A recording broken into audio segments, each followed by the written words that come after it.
How do you make that promise agnostic to political parties, the promise of becoming net zero by any day? The problem is the efficient thing is the unfair thing. If you think about the carbon that's already out there in the atmosphere, a lot of that carbon has been put out by the developed countries, and they still continue to put out more carbon. For example, the United States produces 16 tons of carbon per person per year. Tanzania produces zero point 0.2 tons of carbon per person per year. I think what it makes sense is for payments to take place from the high emitters to the low emitters. The beauty of this is Tanzania now has an incentive not to consume more carbon, because if it increases its consumption of carbon, it reduces the amount it gets from the fund. Welcome to Mindful Businesses, presented by Sarani, and I'm your host, Vidya Iyer. In our podcast, we bring to you brands that are mindful in their practices and processes. A mindful business adopts and employs sustainable social, economic, and environmental practices. Today, we have on our show Dr. Raghuram Rajan, Katherine Dusak Miller Distinguished Service Professor of Finance at Chicago Booth School. He was the 23rd governor of the Reserve Bank of India, and he also served as a chief economist at the IMF. Dr. Rajan joins us from Chicago, Illinois. Welcome, Raghu. Thanks for having me.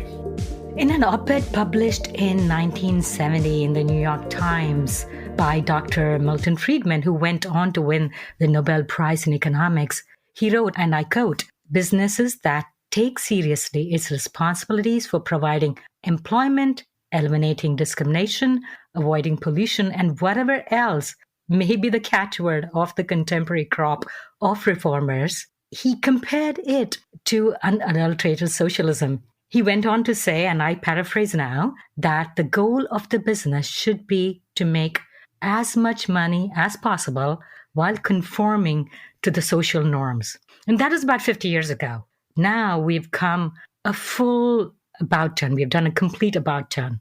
What has changed?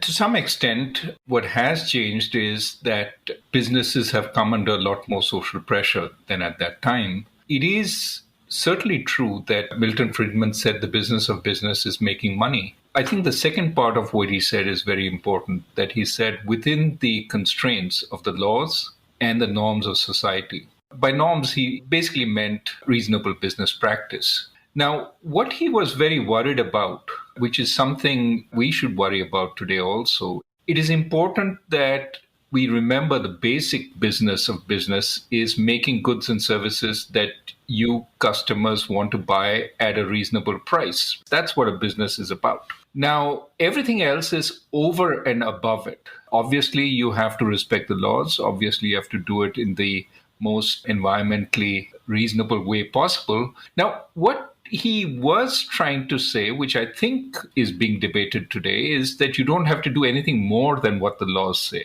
And I think today, because of the difficulty that we have in passing the laws that matter, because of the differences in opinion within society, there's a lot of public pressure being applied on corporations, for example, to be better at emissions than what the law requires. And this is where Milton Friedman would disagree. He would say democracy means you pass the laws. If you can't pass the laws, then trying to enforce them on a company without them being passed by the democratic majority is not, consistent with a democracy. It is some private interest group which says that this is more important, and I will try and enforce it by picketing the corporation, etc. You could argue about that for a long time. But basically, I think his point was certainly if you make a good product, you will make money. Unfortunately, he wasn't particularly political. And by saying the business was to make money, the vision that comes in people's minds is of companies rampaging through society, selling shoddy products in order to make the most profit possible. He would say that's a very short-term profit, and you can't sustain that. You would have to be much more thoughtful about selling a good product. It gives you a vision of avarice. Exactly. So we are moving from avarice to empathy. Not necessarily. I think that's what corporations would like us to believe. And there are a few corporations that genuinely care more broadly. But for a lot of corporations, it is, how do I maximize the bottom line, but address these other constraints that are imposed on me. I have to look as if I care about the environment. Let me give you an example. So we did this study on corporate objectives. Whole bunch of corporate objectives say we care about the environment. One of the interesting things is, when do corporations assume that objective of caring about the environment? Disproportionately when they're fined by the EPA for violations. In other words, when you are caught out, in order to signal that you've actually seen the light and you're going to turn over a new leaf, you espouse that as a corporate objective. So I don't want your listeners to be overly cynical about this, but I would say when corporation expresses a whole degree of sensitivity for the public good, I mean, a fair amount of it, which is what Milton Friedman said, is hogwash. Now, what I would think is important is not to rely on the corporation to do good on its own, but to make it easier for it to do good by passing the appropriate laws that you think it ought to obey. In other words, render unto Caesar the things that are Caesar's, and unto God the things that are God's. I mean, keep separate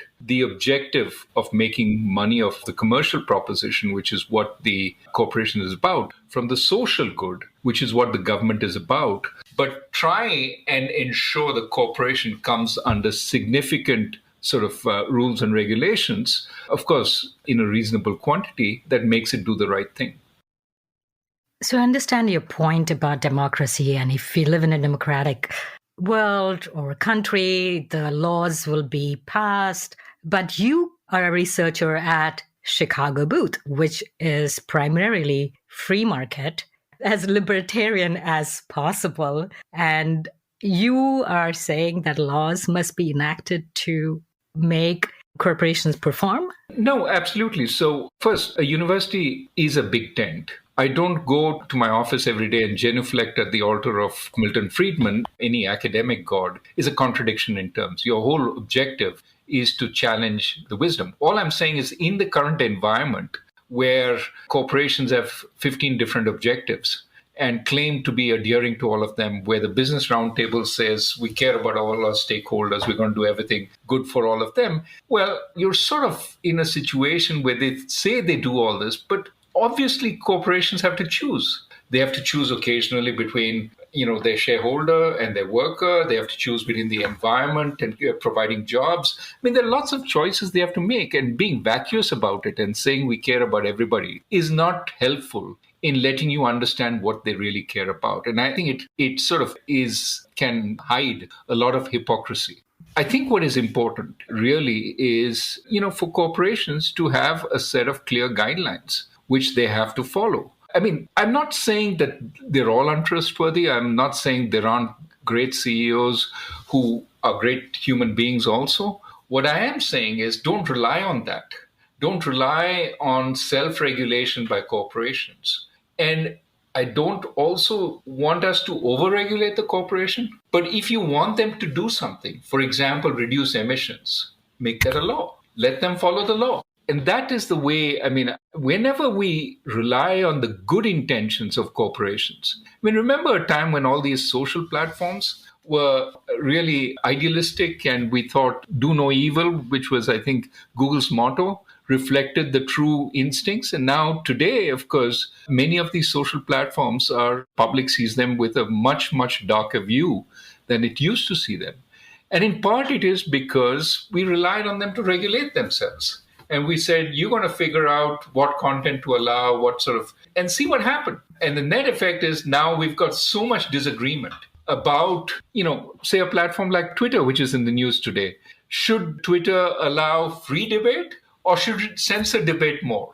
And you've got all sorts of sides being formed on this. And I think this is where sensibly society will sit down and say, here are some rules which you have to follow. And hopefully it's a light set of rules, it's a clear set of rules, but leaving it totally unregulated is, I think, leaving it to the good intentions of corporations, which I think is very weak.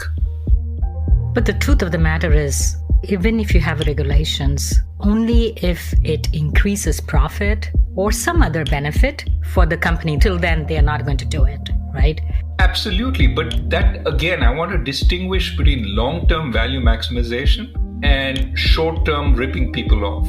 If I rip you off in the short term, yes, I can make more money off you, but then you never come back to deal with me again. I think it's mistaken to believe every corporation is short term and wants to rip you off. Typically the best managed corporations think about the long term, think about how they can make money by producing the best product for their customers, or the most sort of best product for the money that the customers pay. And so in that sense, I don't think that the natural instinct is to rip you off, but I do think that where the law doesn't force them to do something, they have a choice. Do I become a good global citizen and cut my emissions even though no law requires me to do that? Even though it costs me money, even though it probably means I cannot spend that money on investment, I cannot create jobs, I cannot do all these nice things because I care about the environment. So do you want that kind of calculation to be done by the corporations? Or do you want the corporation to say, I have to obey the law, the emission standard is thus and such, I can't violate it, and maybe I go a little below that just to stay on the right side of the law in case, the law changes. So in these two situations, I think it's better that we have the latter, where you don't leave it to the good intentions of the corporation, but the corporation sort of has to stay within the law. Now, that is not to say there aren't places where corporations have to make judgments, but you don't want everything to be a judgment call. You want as little as possible to be a judgment call in the sense of where society really cares about something. Well, make it a law. So when we talk about a sustainable world and its impact, we talk about people, the profit, and the planet, right? The triple bottom line. So for instance, if we have, I'm just thinking of some law, the minimum wage law. So if we increase minimum wage, there are people who will say that it will cause inflation. So what do you tell them? The businesses will have to pay more. And we already have, 8.5% inflation right now in the United States? Every decision has some winners and losers typically, right? And you have to make choices. And if you increase the minimum wage, you're saying as a society, there are some people who have relatively weak bargaining power, and I want to protect them by setting a minimum. At the same time, you must recognize that this has some costs, that, you're increasing the cost of labor to some corporations. It's not cost-free.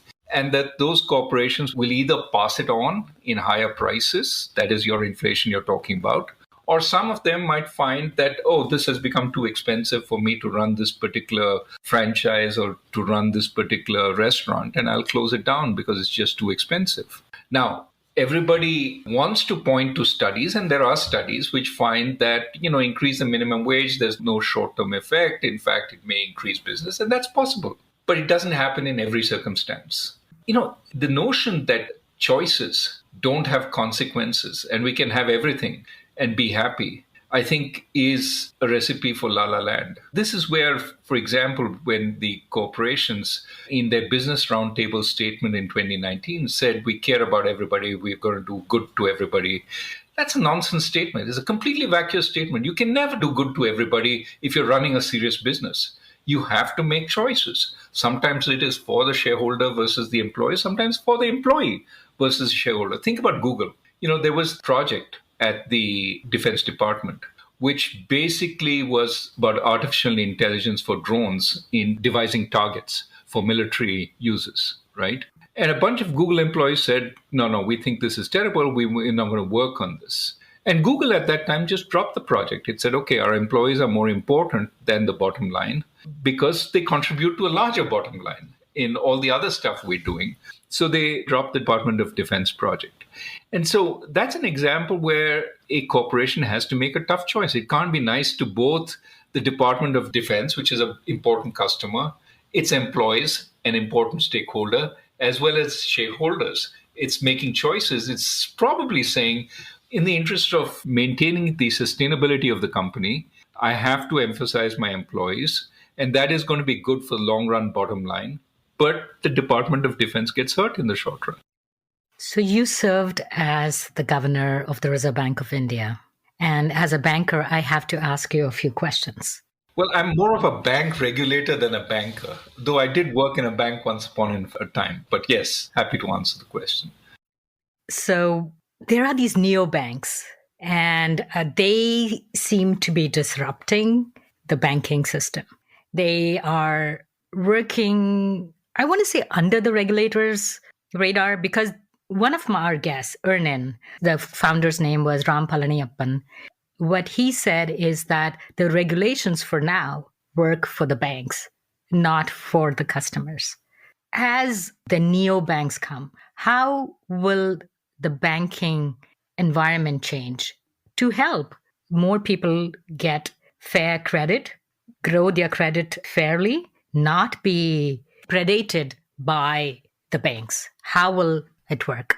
It's a great question. I mean, when you say neobanks, I presume you mean the kind of entities that use fintech, that use a lot of data, that use automated structures and so on. Exactly, yeah. I think they're very valuable competition to the banks because they are using data that banks never used, never collected, maybe don't even know some banks how to collect that data. As a result, are able to make better credit decisions. If I know that you pay your utility bills on time every month, I have a greater sense of confidence in you. If I know your friends are all people who pay their bills, I have a greater sense of confidence in you. These entities use a lot of data that typically the state-owned banks didn't use, and that has expanded the possibility of credit. Now, one has to be a little careful. In some situations, what would be ideal is combining the savvy of the banks. They know lending, had been through downturns, they know what happens then, with the optimism and the technical skills of the fintech companies. Sometimes fintech companies do things which no banker would, but no banker would for good reason. And then the fintech company finds it's made massive losses because it's subjected itself to, basically ripoffs. So they do bring a new facet. It is not to say that the old problems don't emerge with some of them also. I mean, as you know, the Chinese government has been going after Ant Financial, the fintech arm of Alibaba. And part of what the Chinese government is saying is you're following monopolistic practices. You are not so much predating on your customer, but you're monopolizing the data. You're not giving it to the state-owned banks. And as a result, you're squeezing the customer with excessive rates and so on, higher rates than would be possible if you allowed for free and fair competition. And financial is basically saying, it's the data we collected. Those guys didn't collect the data. Now you're telling us to give the data to everyone. But you see the challenge that you can be really good as a fintech company, but the incentive to make money, which we talked about earlier in the program, doesn't go away. And therefore, regulators have to be aware that even though this opens up possibility of bringing in a whole lot of people who were excluded earlier, you have to be careful because these people who are excluded are also vulnerable to predation, to monopolistic practices, and so on. So just the fact that they've got access doesn't necessarily mean that they'll never be ripped off. Now, you might say getting access and being ripped off a little is better than having no access at all, and that may well be true, but there may be a better solution than just letting them run riot either. So from banking, let's move on to the environment. That is in everybody's mind because of COP26, the goals people are setting up for becoming net zero 2050, 2060. I know you're a macroeconomist, right? But how do people at the micro level do things to impact that change? I think we all have a role to play. To say somebody else is going to do it for us minimizes the involvement of people in society. And so I think we should all be cognizant that we have to play that role. As you well know, growing up in India, we were often sort of trained to economize. We used to use paper bags made out of newspapers. We used to try and use both sides of a copybook, use the cover, use the backside, use every side. And, clothes were handed down within the family I remember wearing my uncle's trousers. Because they were 30 years later, they were back in style. They were narrow legs.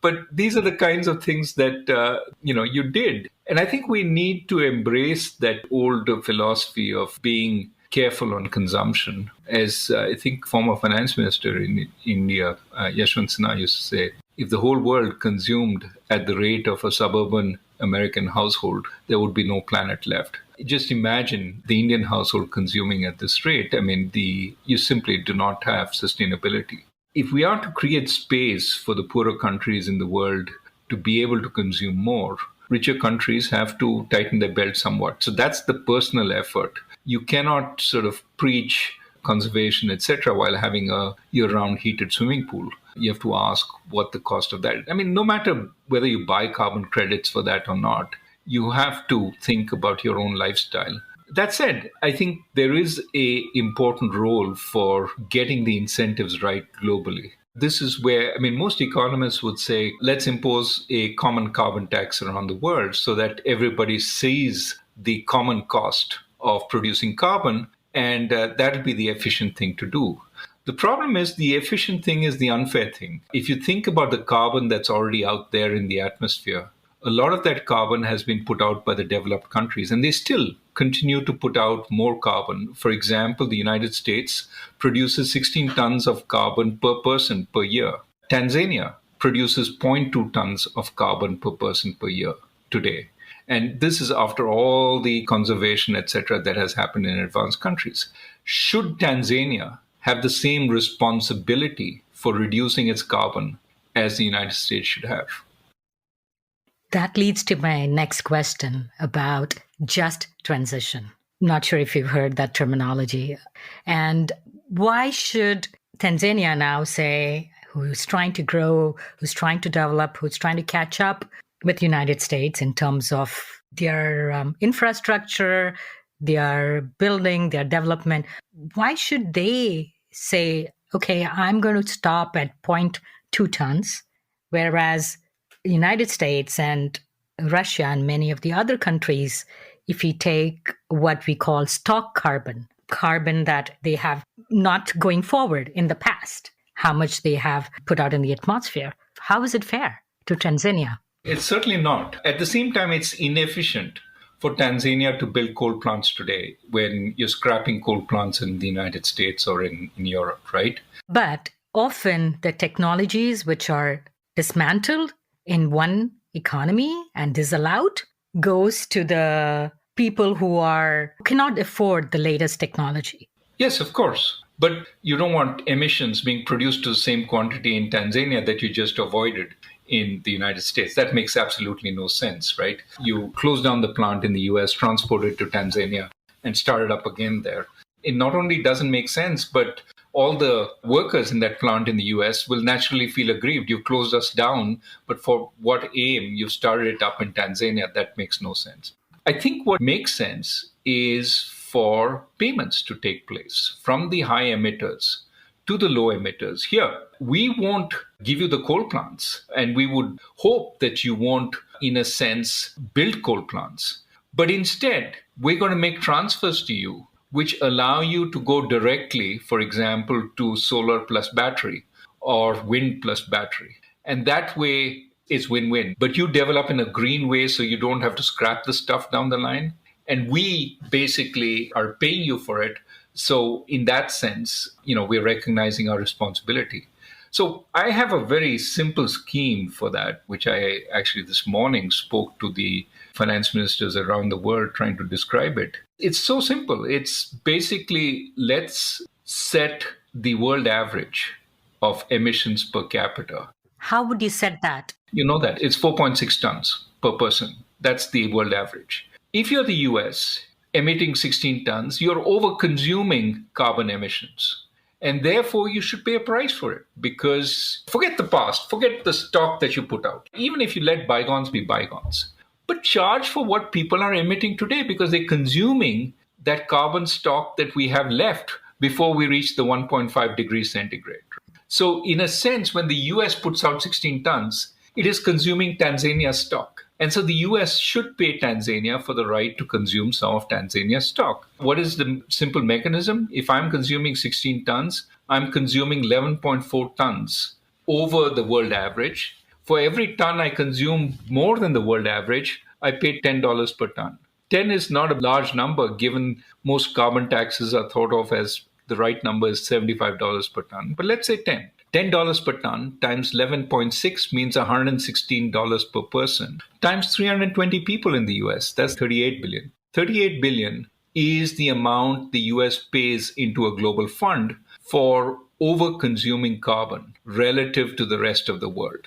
And who gets it? A country like Tanzania, which is under-consuming, a country like Indonesia, which is under-consuming. So it acts like a carbon tax, except it's a carbon reward to Tanzania. It's a carbon tax for the United States. The United States has to pay, Tanzania receives, but it receives less if it produces more carbon per capita.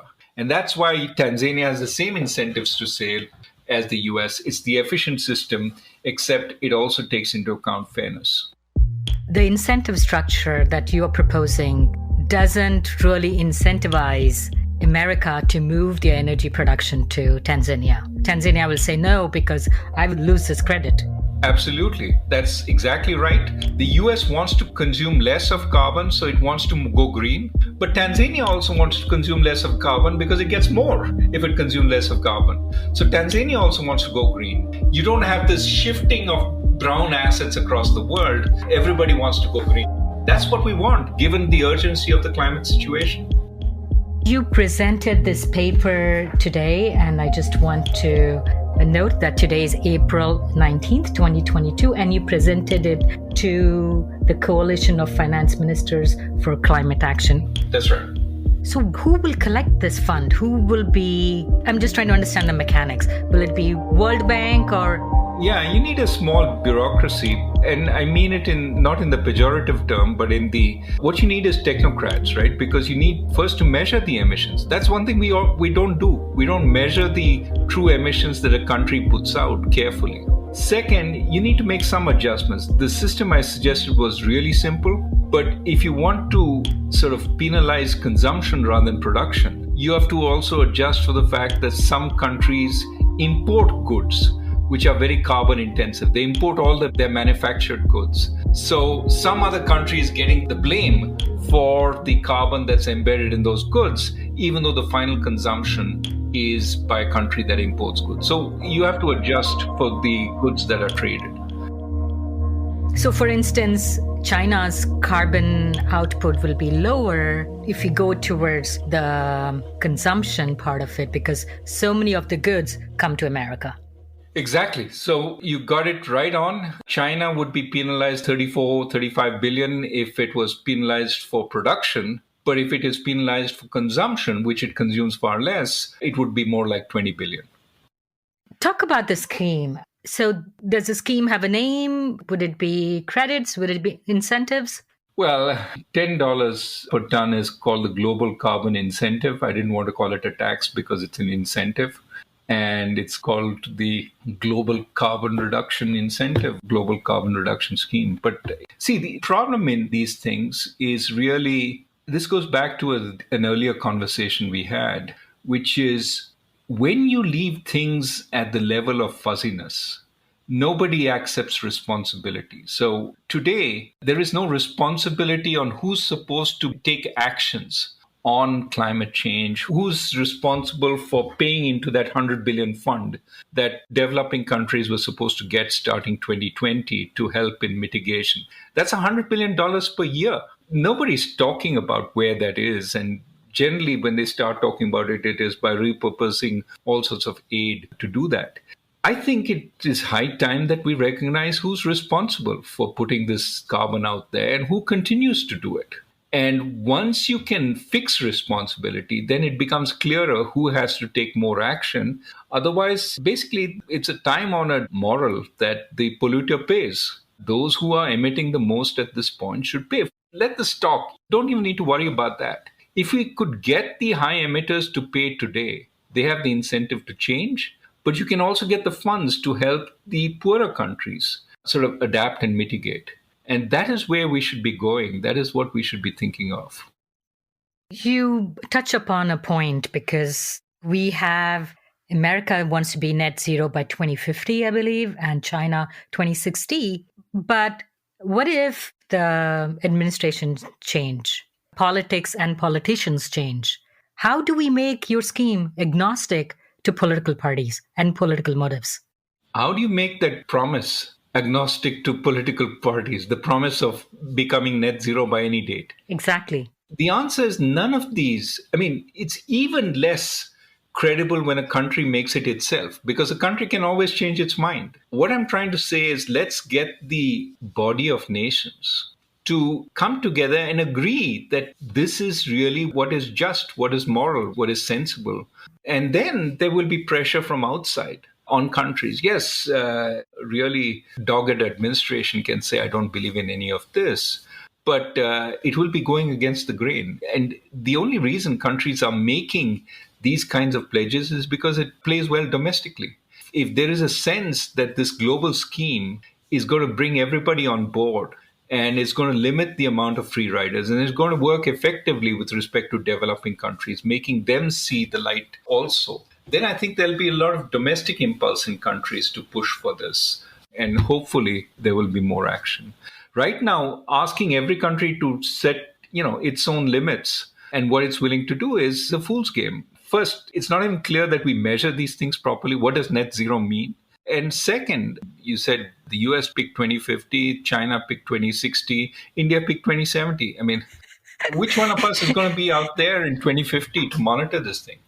Yes. So one of our guests, who was a 23-year-old startup which worked on carbon capture, he's like, I don't believe a 70-year-old who says in 2070 we'll be net zero, or 2050 for that matter. He's like, I'm the only person who's going to be around at that time. Yeah, I think he or she is absolutely right that not whole lot of thought has gone into how we actually do this and how we measure movement towards this.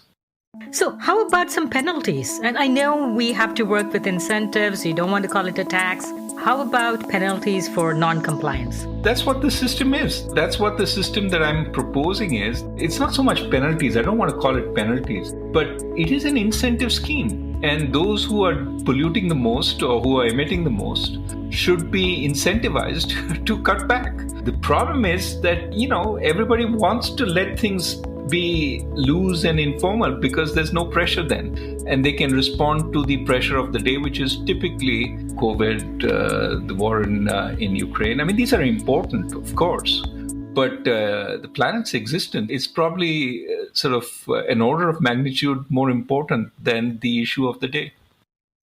So I have a question from a long-time listener who is the president of a European bank. And he wanted me to ask you, what is the single most important thing that private institutions can decide to focus on in the long term to contribute in a sustainable way in reducing environment of fragility? And can this be done only at the governmental level or quasi-governmental level, like the World Bank or the IBRD, the International Bank for Reconstruction and Development? So what are they not doing right now, the private institutions, and what can they do? Or does it need to be only at a government or quasi-government level? Look, I think private institutions can certainly experiment and innovate and try and find out ways of reducing emissions, of producing in a more efficient, sustainable way. I think that certainly is well within their bailiwick, and they should do as much of it as they can. I think it makes sense to be thinking 10, 15 years ahead and thinking of what the world will require then.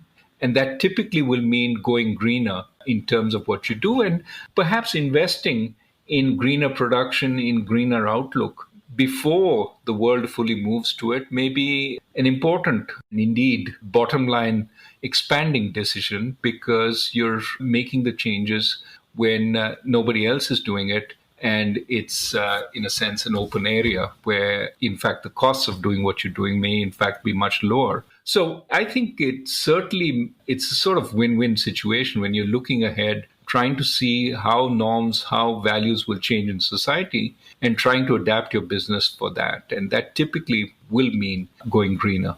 I would say do the things that you can contribute most effectively. there is no point thumping on the table and doing things in these, go attend every sustainability forum there is with the World Bank and the IMF. And there are plenty of bureaucrats doing that. That's not the comparative advantage of private firms, except in trying to educate regulators, bureaucrats, etc., about what might be better ways to do it. But for that, you have to know yourself, which means the experimentation that I talked about. I would say, again, going back to the earlier theme we had, render unto Caesar the things that are Caesar's. Don't start trying to change regulation other than informing the regulator. Let the regulator decide what needs to be done. Otherwise, it becomes a very clawing crony capitalist structure. But try and do the things that you can do better, which is innovate. Think of more efficient ways of producing. Think of greener ways of producing. Try and reduce the kind of emissions that you are producing in many ways. And of course, I think building a culture like that within your firm can also attract a whole lot of very talented people within the firm. It can be very useful, again, to the bottom line, but also to the sustainability of the business you're running. With those actionable steps, I hope our listeners will listen and act on. Thank you so much, Dr. Raghuram Rajan, for coming on Mindful Businesses. Thank you very much for having me. It's been a pleasure. You're listening to Mindful Businesses, hosted and produced by Vidya Iyer. We'd love to hear from you. Send us a voice note with your questions or comments to info@mindfulbusinessespodcast.com. Subscribe, rate, and review us on Apple Podcast. If you learned a thing or two from this episode, share it with one friend. We recorded this podcast in Lafayette, Indiana. Theme music was composed by Tatum Gale. Our marketing assistant is Caitlin Milligan. Our advisors are Jim Stone and Anupama Pastricha. This is Vidya Iyer with Mindful Businesses.